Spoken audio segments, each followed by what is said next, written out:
The Fall of the House of Usher by Edgar Allan Poe. During the whole of a dull, dark, and soundless day in the autumn of the year, when the clouds hung oppressively low in the heavens, I had been passing alone, on horseback, through a singularly dreary tract of country, and at length found myself, as the shades of the evening drew on, within view of the melancholy house of Usher. I know not how it was but, with the first glimpse of the building, a sense of insufferable gloom pervaded my spirit. I say insufferable, for the feeling was unrelieved by any of that half-pleasurable, because poetic sentiment, with which the mind usually receives even the sternest natural images of the desolate or terrible. I looked upon the scene before me, upon the mere house, and the simple landscape features of the domain, upon the bleak walls, upon the vacant eye-like windows, upon a few rank sedges, and upon a few white trunks of decayed trees, with an utter depression of soul which I can compare to no earthly sensation more properly than to the after-dream of the reveler, upon opium the bitter lapse into everyday life, the hideous dropping off of the veil. There was an iciness, a sinking, a sickening of the heart, and unredeemed dreariness of thought which no goading of the imagination could torture into aught of the sublime. What was it, I paused to think, what was it that so unnerved me in the contemplation of the house of Usher? It was a mystery all insoluble, nor could I grapple with the shadowy fancies that crowded upon me as I pondered. I was forced to fall back upon the unsatisfactory conclusion that while, beyond doubt, there are combinations of very simple natural objects which have the power of thus affecting us, still the analysis of this power lies among considerations beyond our depth. It was possible, I reflected, that a mere different arrangement of the particulars of the scene, of the details of the picture, would be sufficient to modify, or perhaps to annihilate its capacity for sorrowful impression. And acting upon this idea, I reined my horse to the precipitous brink of a black and lurid tarn that lay in unruffled luster by the dwelling, and gazed down, but with a shudder even more thrilling than before, upon the remodeled and inverted images of the gray sedge, and the ghastly tree stems, and the vacant and eye-like windows. Nevertheless, in this mansion of gloom I now proposed to myself a sojourn of some weeks.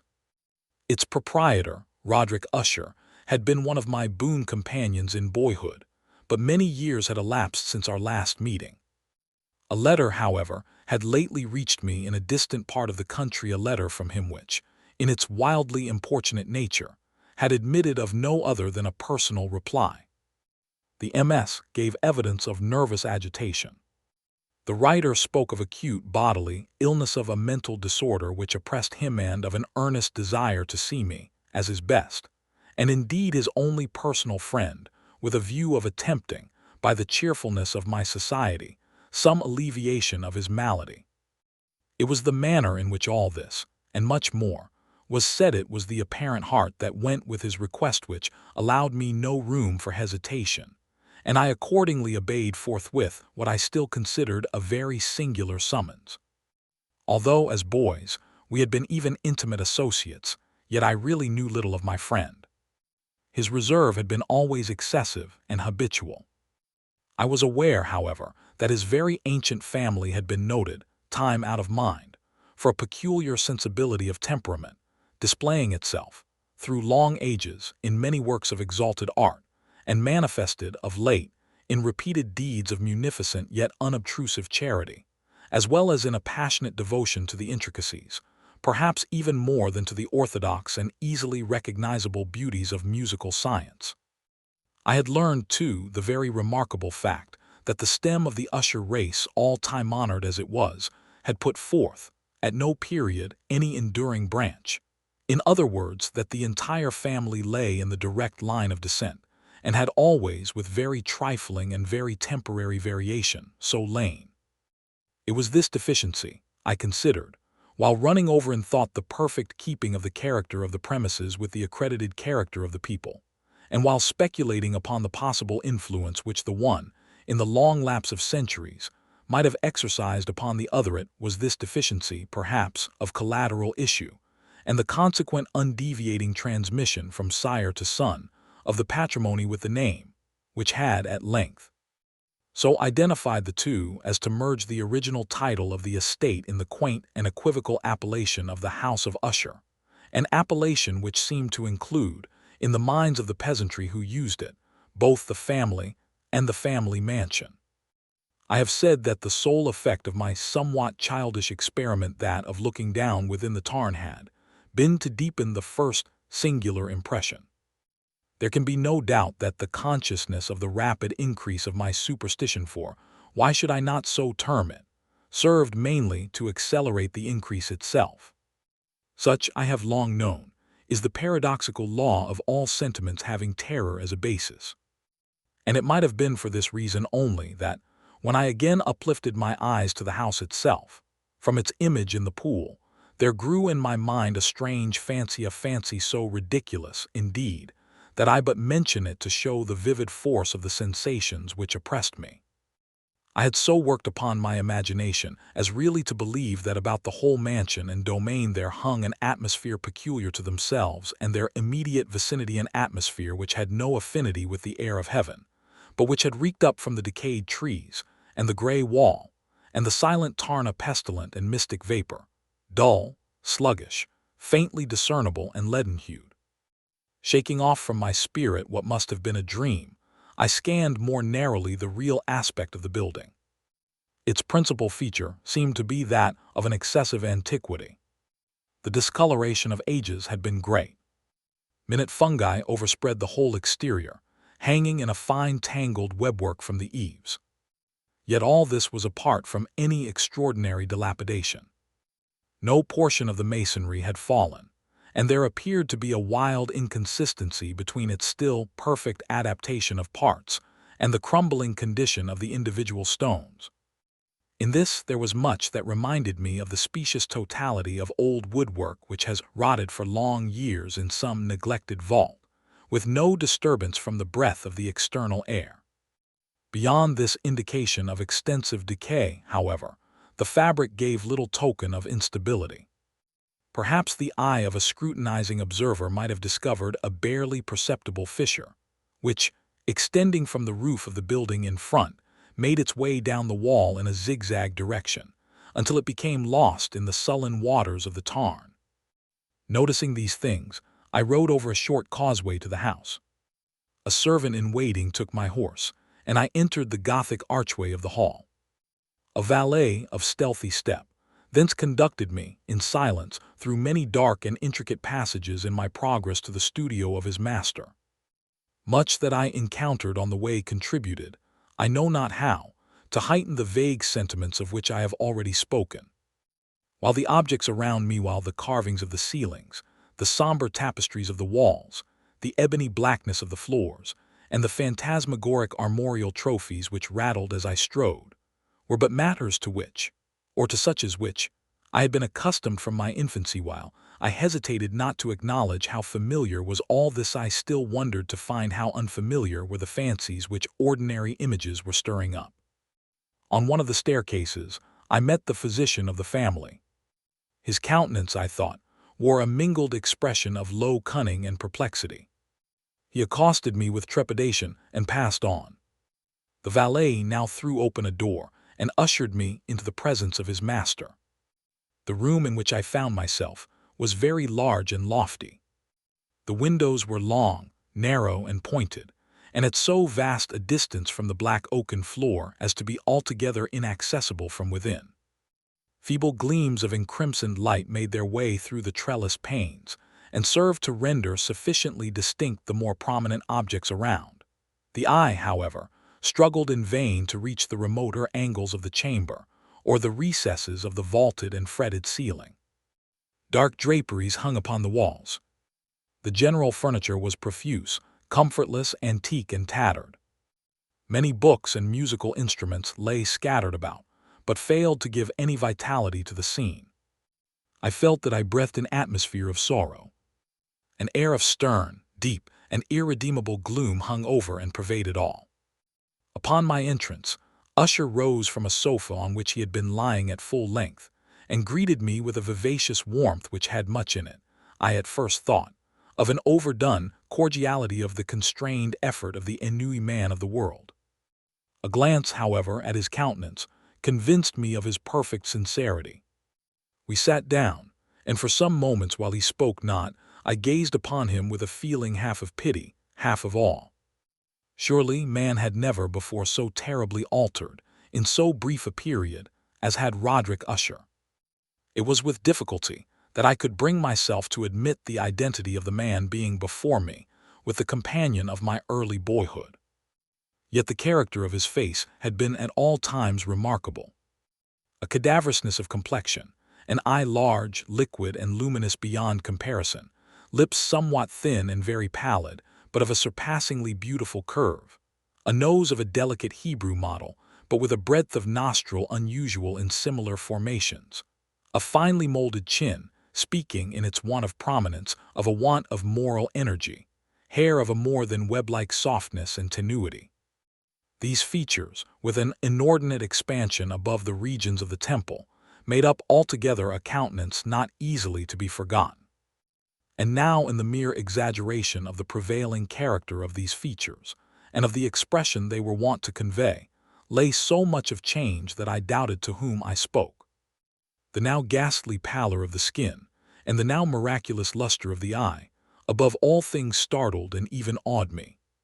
The silken hair, too, had been suffered to grow all unheeded, and as, in its wild gossamer texture, it floated rather than fell about the face, I could not, even with effort, connect its arabesque expression with any idea of simple humanity. In the manner of my friend, I was at once struck with an incoherence and inconsistency, and I soon found this to arise from a series of feeble and futile struggles to overcome an habitual trepidancy and excessive nervous agitation. For something of this nature I had indeed been prepared, no less by his letter than by reminiscences of certain boyish traits, and by conclusions deduced from his peculiar physical conformation and temperament. His action was alternately vivacious and sullen. His voice varied rapidly from a tremulous indecision, when the animal spirit seemed utterly in abeyance, to that species of energetic concision, that abrupt, weighty, unhurried, and hollow-sounding enunciation, that leaden, self-balanced, and perfectly modulated guttural utterance, which may be observed in the lost drunkard or the irreclaimable eater of opium during the periods of his most intense excitement. It was thus that he spoke of the object of my visit, of his earnest desire to see me, and of the solace he expected me to afford him. He entered, at some length, into what he conceived to be the nature of his malady. It was, he said, a constitutional and a family evil, and one for which he despaired to find a remedy a mere nervous affection. He immediately added, which would undoubtedly soon pass off. It displayed itself in a host of unnatural sensations. Some of these, as he detailed them, interested and bewildered me, although, perhaps, the terms and the general manner of the narration had their weight. He suffered much from a morbid acuteness of the senses. The most insipid food was alone endurable. He could wear only garments of certain texture. The odors of all flowers were oppressive. His eyes were tortured by even a faint light, and there were but peculiar sounds, and these from stringed instruments, which did not inspire him with horror. To an anomalous species of terror, I found him a bounden slave. "I shall perish," said he, "I must perish in this deplorable folly. Thus, and not otherwise, shall I be lost. I dread the events of the future, not in themselves, but in their results. I shudder at the thought of any, even the most trivial, incident, which may operate upon this intolerable agitation of soul. I have, indeed, no abhorrence of danger, except in its absolute effect and terror. In this unnerved, this pitiable condition, I feel that the period will sooner or later arrive when I must abandon life and reason together, in some struggle with the grim phantasm, fear." I learned, moreover, at intervals, and through broken and equivocal hints, another singular feature of his mental condition.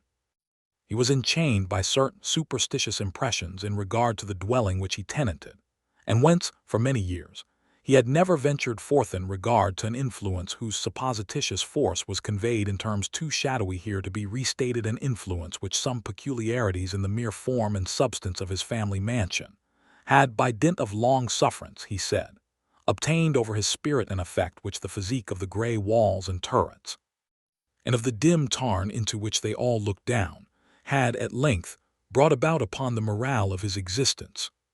He admitted, however, although with hesitation, that much of the peculiar gloom which thus afflicted him could be traced to a more natural and far more palpable origin, to the severe and long-continued illness, indeed, to the evidently approaching dissolution of a tenderly beloved sister, his sole companion for long years, his last and only relative on earth. Her decease, he said, with a bitterness which I can never forget, would leave him the hopeless and the frail, the last of the ancient race of the Ushers. While he spoke, the Lady Madeline, for so was she called, passed slowly through a remote portion of the apartment, and without having noticed my presence, disappeared. I regarded her with an utter astonishment not unmingled with dread yet I found it impossible to account for such feelings. A sensation of stupor oppressed me, as my eyes followed her retreating steps. When a door at length closed upon her, my glance sought instinctively and eagerly the countenance of the brother, but he had buried his face in his hands, and I could only perceive that a far more than ordinary wanness had overspread the emaciated fingers through which trickled many passionate tears. The disease of the Lady Madeline had long baffled the skill of her physicians. A settled apathy, a gradual wasting away of the person, and frequent although transient affections of a partially cataleptical character were the unusual diagnosis. Hitherto she had steadily borne up against the pressure of her malady, and had not betaken herself finally to bed. But on the closing in of the evening of my arrival at the house, she succumbed, as her brother told me at night with inexpressible agitation, to the prostrating power of the destroyer, and I learned that the glimpse I had obtained of her person would thus probably be the last I should obtain, that the lady, at least while living, would be seen by me no more. For several days ensuing, her name was unmentioned by either Usher or myself, and during this period I was busied in earnest endeavors to alleviate the melancholy of my friend. We painted and read together, or I listened, as if in a dream, to the wild improvisations of his speaking guitar. And thus, as a closer and still closer intimacy admitted me more unreservedly into the recesses of his spirit, the more bitterly did I perceive the futility of all attempt at cheering a mind from which darkness, as if an inherent positive quality, poured forth upon all objects of the moral and physical universe in one unceasing radiation of gloom. I shall ever bear about me a memory of the many solemn hours I thus spent alone with the master of the house of Usher. Yet I should fail in any attempt to convey an idea of the exact character of the studies, or of the occupations in which he involved me, or led me the way. An excited and highly distempered ideality threw a sulphurous luster over all. His long improvised dirges will ring forever in my ears. Among other things, I hold painfully in mind a certain singular perversion and amplification of the wild air of the last waltz of von Weber. From the paintings over which his elaborate fancy brooded, and which grew, touch by touch, into vagueness at which I shuddered the more thrillingly, because I shuddered knowing not why, from these paintings, vivid as their images now are before me, I would in vain endeavor to educe more than a small portion which should lie within the compass of merely written words. By the utter simplicity, by the nakedness of his designs, he arrested and overawed attention. If ever mortal painted an idea, that mortal was Roderick Usher. For me at least, the circumstances then surrounding me there arose out of the pure abstractions which the hypochondriac contrived to throw upon his canvas, an intensity of intolerable awe, no shadow of which felt I ever yet in the contemplation of the certainly glowing, yet too concrete reveries of Fuseli. One of the phantasmagoric conceptions of my friend, partaking not so rigidly of the spirit of abstraction, may be shadowed forth, although feebly, in words. A small picture presented the interior of an immensely long and rectangular vault or tunnel, with low walls, smooth, white, and without interruption or device. Certain accessory points of the design served well to convey the idea that this excavation lay at an exceeding depth below the surface of the earth.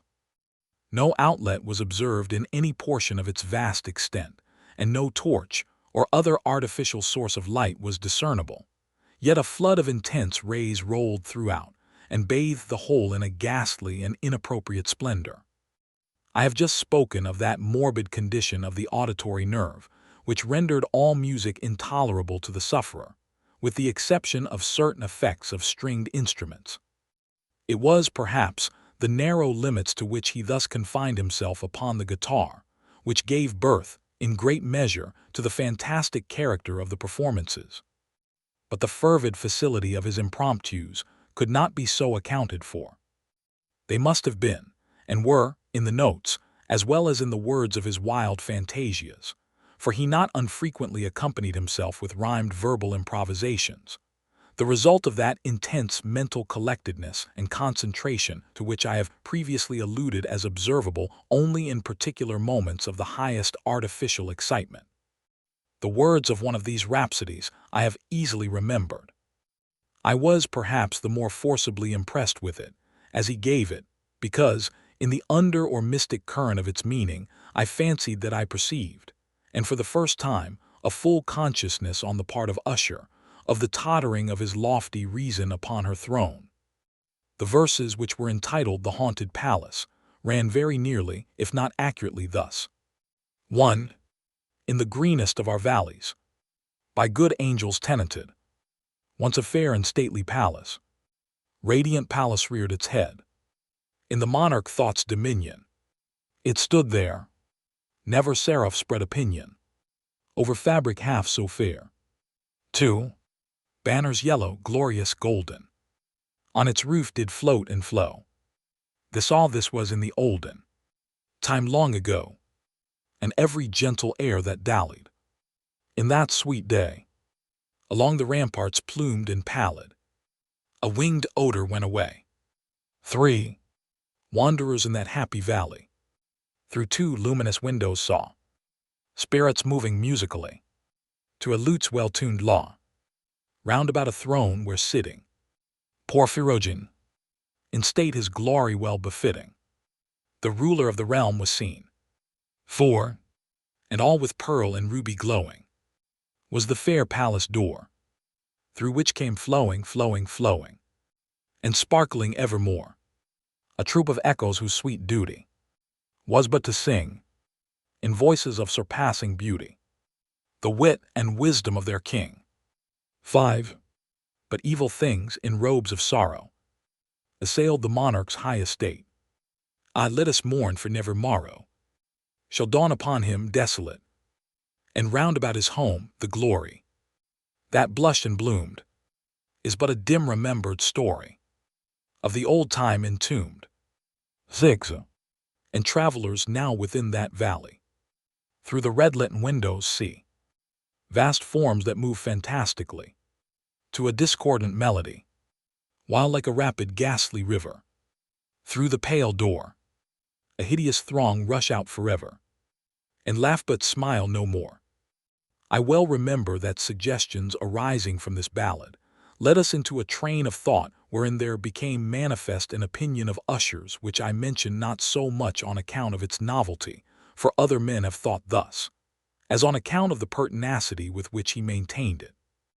This opinion, in its general form, was that of the sentience of all vegetable things. But in his disordered fancy, the idea had assumed a more daring character, and trespassed, under certain conditions, upon the kingdom of inorganization. I lack words to express the full extent, or the earnest abandon of his persuasion. The belief, however, was connected, as I have previously hinted, with the gray stones of the home of his forefathers. The conditions of the sentience had been here, he imagined, fulfilled in the method of collocation of these stones in the order of their arrangement, as well as in that of the many fungi which overspread them, and of the decayed trees which stood around above all, in the long undisturbed endurance of this arrangement, and in its reduplication in the still waters of the tarn. Its evidence, the evidence of the sentience, was to be seen, he said, and I here started as he spoke, in the gradual yet certain condensation of an atmosphere of their own about the waters and the walls. The result was discoverable, he added, in that silent, yet importunate and terrible influence which for centuries had molded the destinies of his family, and which made him what I now saw him what he was. Such opinions need no comment, and I will make none.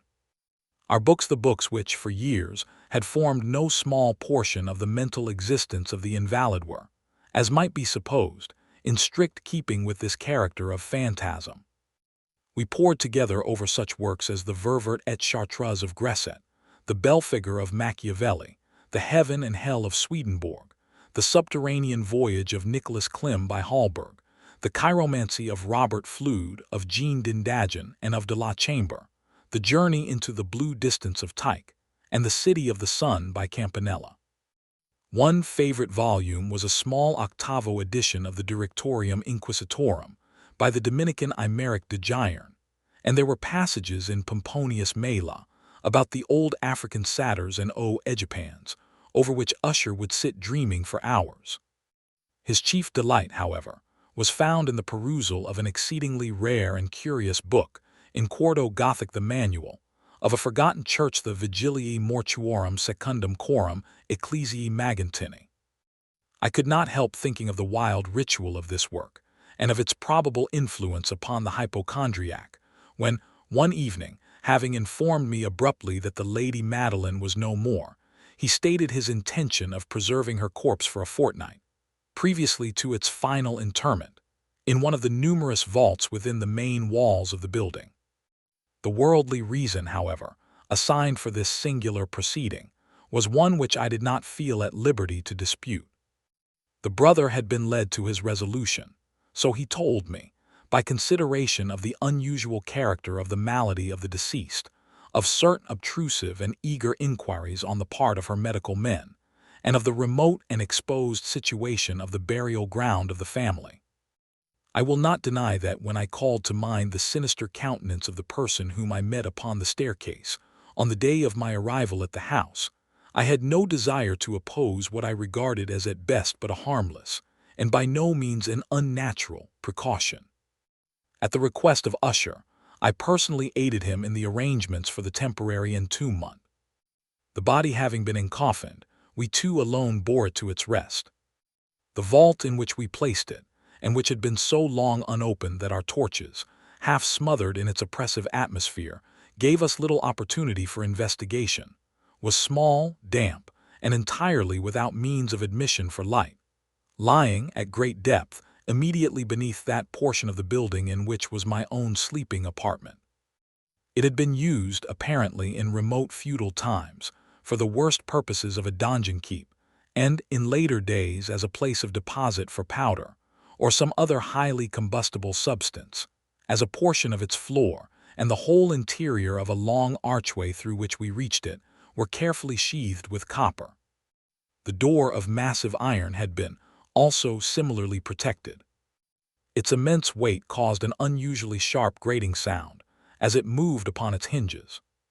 Having deposited our mournful burden upon trestles within this region of horror, we partially turned aside the yet unscrewed lid of the coffin and looked upon the face of the tenant.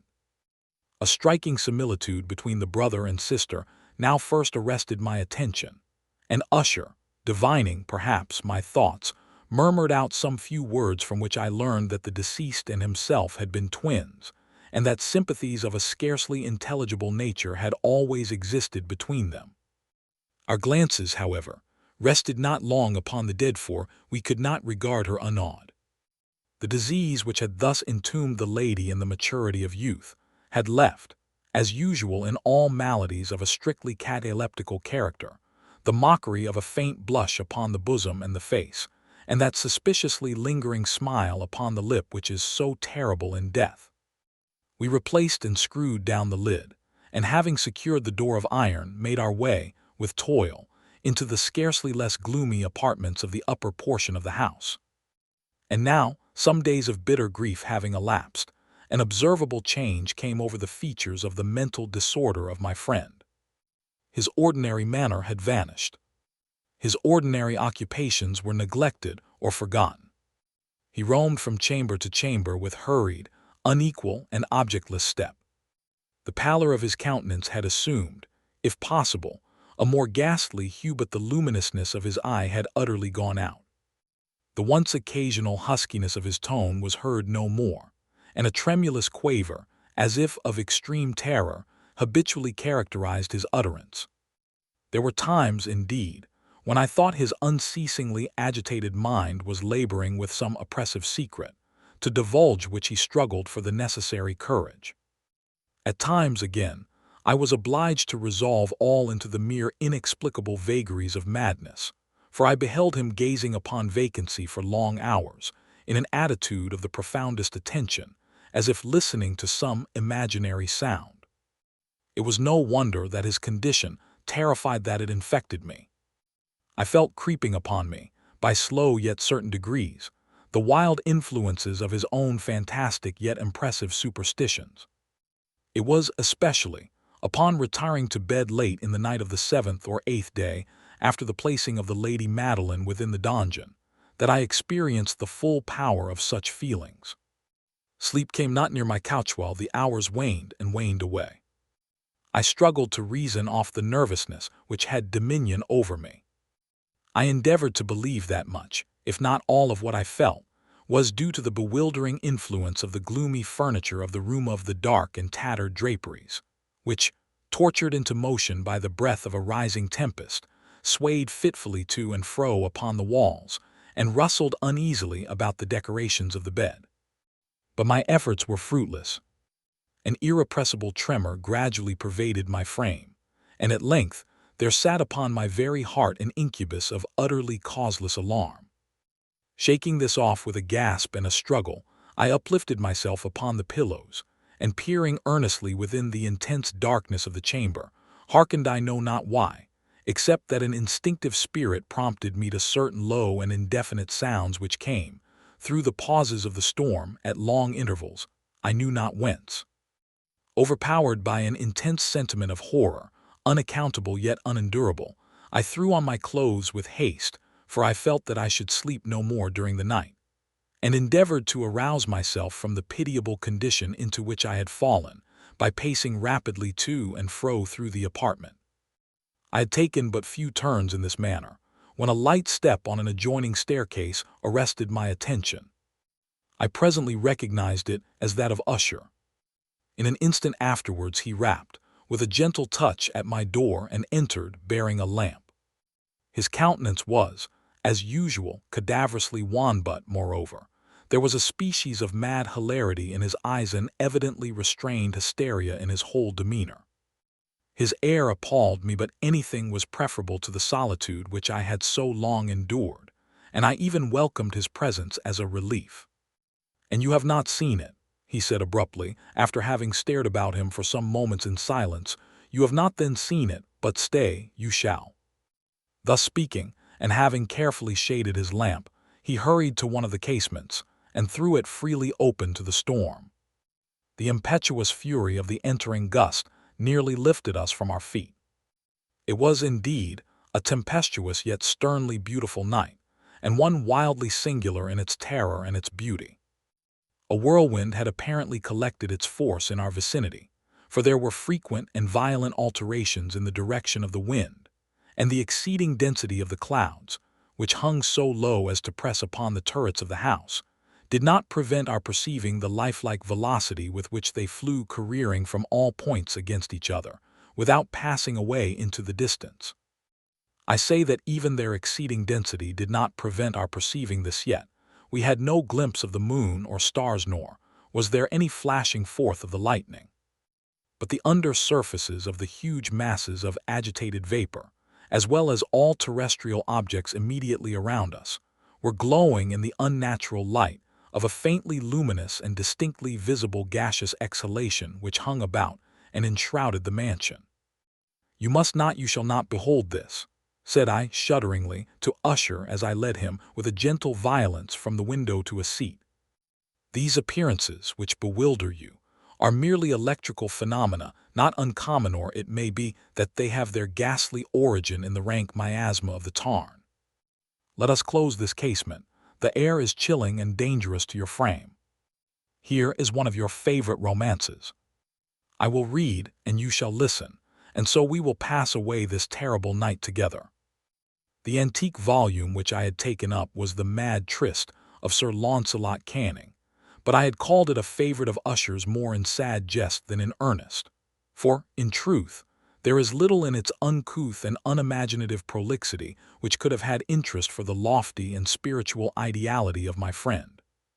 It was, however, the only book immediately at hand, and I indulged a vague hope that the excitement which now agitated the hypochondriac might find relief, for the history of mental disorder is full of similar anomalies, even in the extremeness of the folly which I should read. Could I have judged, indeed, by the wild overstrained air of vivacity with which he hearkened, or apparently hearkened, to the words of the tale, I might well have congratulated myself upon the success of my design.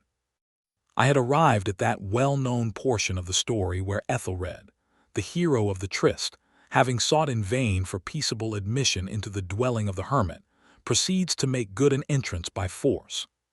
Here, it will be remembered, the words of the narrative run thus: "And Ethelred, who was by nature of a doughty heart, and who was now mighty withal, on account of the powerfulness of the wine which he had drunken, waited no longer to hold parley with the hermit, who, in sooth, was of an obstinate and maliceful turn, but feeling the rain upon his shoulders, and fearing the rising of the tempest, uplifted his mace outright, and with blows made quickly room in the plankings of the door for his gauntleted hand. And now pulling therewith sturdily, he so cracked and ripped and tore all asunder, that the noise of the dry and hollow-sounding wood alarmed and reverberated throughout the forest." At the termination of this sentence I started, and for a moment paused, for it appeared to me, although I at once concluded that my excited fancy had deceived me, it appeared to me that, from some very remote portion of the mansion, there came, indistinctly to my ears, what might have been, in its exact similarity of character, the echo, but a stifled and dull one certainly, of the very cracking and ripping sound which Sir Launcelot had so particularly described. It was, beyond doubt, the coincidence alone which had arrested my attention, for, amid the rattling of the sashes of the casements, and the ordinary commingled noises of the still increasing storm, the sound, in itself, had nothing, surely, which should have interested or disturbed me. I continued the story. But the good champion Ethelred, now entering within the door, was sore enraged and amazed to perceive no signal of the maliceful hermit, but in the stead thereof, a dragon of a scaly and prodigious demeanor, and of a fiery tongue, which sat in guard before a palace of gold, with a floor of silver, and upon the wall there hung a shield of shining brass with this legend enwrit: "Who entereth herein, a conqueror hath been. Who slayeth the dragon, the shield he shall win." And Ethelred uplifted his mace, and struck upon the head of the dragon which fell before him, and gave up his pesty breath, with a shriek so horrid and harsh, and withal so piercing, that Ethelred had feigned to close his ears with his hands against the dreadful noise of it, the like whereof was never before heard. Here again I paused abruptly, and now with a feeling of wild amazement, for there could be no doubt whatever that, in this instance, I did actually hear, although from what direction it proceeded I found it impossible to say, a low and apparently distant, but harsh, protracted, and most unusual screaming or grating sound, the exact counterpart of what my fancy had already conjured up for the dragon's unnatural shriek as described by the romancer. Oppressed, as I certainly was, upon the occurrence of the second and most extraordinary coincidence, by 1,000 conflicting sensations, in which wonder and extreme terror were predominant, I still retained sufficient presence of mind to avoid exciting, by any observation, the sensitive nervousness of my companion. I was by no means certain that he had noticed the sounds in question, although, assuredly, a strange alteration had, during the last few minutes, taken place in his demeanor. From a position fronting my own, he had gradually brought round his chair, so as to sit with his face to the door of the chamber, and thus I could but partially perceive his features, although I saw that his lips trembled as if he were murmuring inaudibly. His head had dropped upon his breast, yet I knew that he was not asleep, from the wide and rigid opening of the eye as I caught a glance of it in profile. The motion of his body, too, was at variance with this idea, for he rocked from side to side with a gentle yet constant and uniform sway. Having rapidly taken notice of all this, I resumed the narrative of Sir Launcelot, which thus proceeded. And now, the champion, having escaped from the terrible fury of the dragon, bethinking himself of the brazen shield, and of the breaking up of the enchantment which was upon it, removed the carcass from out of the way before him, and approached valorously over the silver pavement of the castle to where the shield was upon the wall, which in sooth tarried not for his full coming, but fell down at his feet upon the silver floor, with a mighty great and terrible ringing sound. No sooner had these syllables passed my lips, than as if a shield of brass had indeed, at the moment, fallen heavily upon a floor of silver, I became aware of a distinct, hollow, metallic, and clangorous, yet apparently muffled reverberation. Completely unnerved, I leaped to my feet, but the measured rocking movement of Usher was undisturbed. I rushed to the chair in which he sat. His eyes were bent fixedly before him, and throughout his whole countenance there reigned a stony rigidity. But as I placed my hand upon his shoulder, there came a strong shudder over his whole person, a sickly smile quivered about his lips, and I saw that he spoke in a low, hurried, and gibbering murmur, as if unconscious of my presence. Bending closely over him, I at length drank in the hideous import of his words. Not hear it, yes, I hear it and have heard it. Long, many minutes, many hours, many days, have I heard it, yet I dared not. Oh, pity me, miserable wretch that I am. I dared not speak. We have put her living in the tomb. Said I not that my senses were acute? I now tell you that I heard her first feeble movements in the hollow coffin. I heard them many days ago, yet I dared not speak. And Nowton I tethel read ha, the breaking of the hermit's door, and the death cry of the dragon, and the clangor of the shield, say, rather, the rending of her coffin, and the grating of the iron hinges of her prison, and her struggles within the coppered archway of the vault. Oh, whither shall I fly? Will she not be here anon? Is she not hurrying to upbraid me for my haste? Have I not heard her footsteps on the stair? Do I not distinguish that heavy and horrible beating of her heart? Madman! Here he sprang furiously to his feet and shrieked out his syllables, as if in the effort he were giving up his soul. Madman! I tell you that she now stands without the door. As if in the superhuman energy of his utterance there had been found the potency of a spell, the huge antique panels to which the speaker pointed threw slowly back, upon the instant, their ponderous and ebony jaws. It was the work of the rushing gust, but then without those doors there did stand the lofty and enshrouded figure of the Lady Madeline of Usher. There was blood upon her white robes, and the evidence of some bitter struggle upon every portion of her emaciated frame. For a moment she remained trembling and reeling to and fro upon the threshold, then, with a low moaning cry, fell heavily inward upon the person of her brother, and in her violent and now final death agonies bore him to the floor a corpse, and a victim to the terrors he had anticipated. From that chamber and from that mansion I fled aghast. The storm was still abroad in all its wrath, as I found myself crossing the old causeway. Suddenly there shot along the path a wild light, and I turned to see whence a gleam so unusual could have issued, for the vast house and its shadows were alone behind me. The radiance was that of the full, setting and blood-red moon, which now shone vividly through that once barely discernible fissure of which I have before spoken as extending from the roof of the building, in a zigzag direction, to the base. While I gazed, this fissure rapidly widened. There came a fierce breath of the whirlwind. The entire orb of the satellite burst at once upon my sight. My brain reeled, as I saw the mighty walls rushing asunder. There was a long tumultuous shouting sound like the voice of 1,000 waters, and the deep and dank tarn at my feet closed sullenly and silently over the fragments of the house of Usher.